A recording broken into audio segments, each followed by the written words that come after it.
Jika teman-teman tidak ingin gagal dalam beternak entok pembesaran, jangan lakukan 4 hal ini. Pertama adalah salah dalam memilih bibit. Kedua, keliru dalam mendesain kandang. Ketiga, tidak melakukan manajemen pakan. Dan yang keempat adalah tidak menerapkan biosecurity. Pada video kali ini, saya akan menjelaskan 4 hal itu satu persatu. Jadi silahkan cari tempat yang nyaman dan jangan lupa siapkan kopi serta camilannya agar lebih santai menerima informasi ini. Yang pertama adalah salah dalam memilih bibit. Peternak pemula sering meremehkan tahap ini. Mereka berpikir anak entok apa saja bisa tumbuh besar jika dikasih pakan yang banyak. Pemikiran ini salah besar. Anakan entok dari indukan yang tidak berkualitas, misalnya postur tubuhnya itu kecil atau punya kelainan, maka pertumbuhan anakannya juga akan terlambat.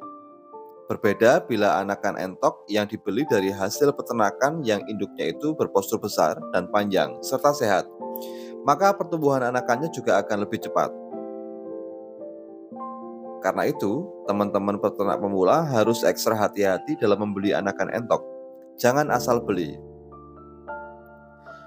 Belilah anakan entok dari peternak yang terpercaya yang memang memiliki indukan entok yang bagus. Teman-teman juga harus rajin berkunjung ke peternak breeding ya, untuk mengetahui peternak mana yang memiliki indukan bagus. Pilihlah peternak breeding yang memang berkualitas, yang menerapkan serangkaian breeding yang benar. Misalnya, peternak breeding itu menerapkan vaksinasi, selalu menjaga kebersihan kandang, dan memberikan rangsum yang bagus untuk indukannya. Sebab, anakan entok yang dihasilkan dari peternak yang tidak menerapkan manajemen peternakan breeding yang bagus, maka anakan entoknya juga akan berpotensi rawan terkena penyakit.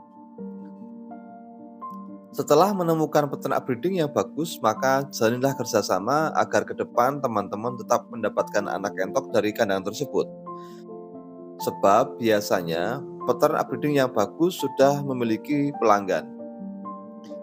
Selanjutnya yang kedua adalah salah dalam mendesain kandang. Kandang merupakan faktor penting dalam melakukan usaha peternakan. Pemilihan kandang yang asal-asalan akan menghasilkan ternak yang juga asal-asalan alias tidak bagus. Pemilihan kandang yang bagus itu tidak harus mewah atau mahal.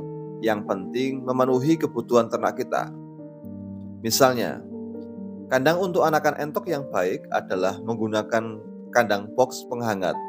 Bagian bawah kandang menggunakan alas kawat streamin agar kotoran entok bisa langsung jatuh ke bawah sehingga anakan entok tidak menginjak kotoran. Kemudian kandang juga bebas dari amonia. Kemudian bagian samping ditutup rapat, kemudian dikasih lampu penghangat. Untuk kandang entok usia 1 bulan digunakan kandang postal dengan alas yang harus kering. Bisa diberi alas sekam padi atau alas pasir. Jika lantai kandang lembab atau becek, maka akan mudah memunculkan penyakit atau entok akan kedinginan. Jika entok kedinginan, maka nutrisi pakan hanya akan terserap untuk menghangatkan tubuh dan tidak menjadi daging. Jadi prinsip kandang adalah harus bersih, kering, dan bebas amonia. Kesalahan yang ketiga bagi peternak pemula adalah tidak melakukan manajemen pakan yang ketat. Pemberian pakan dilakukan sembarangan dan asal-asalan. Pokoknya asal kenyang begitu. Biasanya, peternak pemula tidak memperhatikan kandungan nutrisi pakan yang diberikan. Akibatnya, biaya pakan menjadi mahal dan pertumbuhan entok juga akan terhambat. Jika ini terjadi, maka sejatinya peternak itu sudah merugi. Maka, peternak perlu membuat takaran untuk pakan entok. Sehari itu mau diberi pakan berapa gram per ekor per hari, kemudian campurannya itu mau apa saja, kemudian menggunakan pakan alternatif itu apa saja, dan jam berapa jadwal ngasih pakannya. Inilah yang disebut dengan manajemen pakan, sehingga kita bisa mengetahui kebutuhan pakan entok berapa kilogram per hari, kemudian serta berapa sebenarnya biaya yang kita keluarkan untuk biaya pakan. Kelihatannya memang agak jelimet ya, tapi ini wajib dilakukan agar kita bisa mengetahui apakah usaha ternak kita itu untung atau rugi. Saya beri contoh. Anakan entok usia 0 sampai 1 bulan diberikan pakan per ekor itu sebanyak 1 kg pur pedaging starter dengan kandungan protein 22%. Cara pemberian pakannya adalah pada usia 0 sampai 20 hari diberikan pakan full pur pedaging starter, dan saat menginjak usia 21 hari sampai 30 hari pakan pur sudah dicampur dengan bekatul. Untuk usia 30 hari ke atas, anak entok sudah diberi pakan katul, kemudian dicampur dengan pakan alternatif.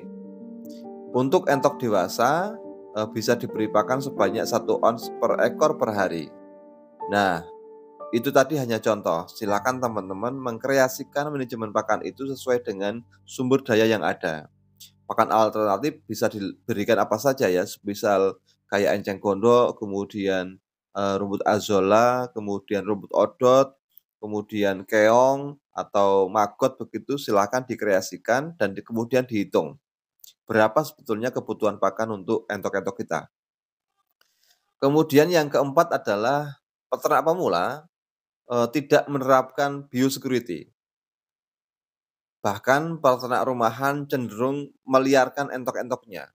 Entok-entoknya dibiarkan berkeliaran kemana-mana, yang kemudian itu rawan terserang penyakit.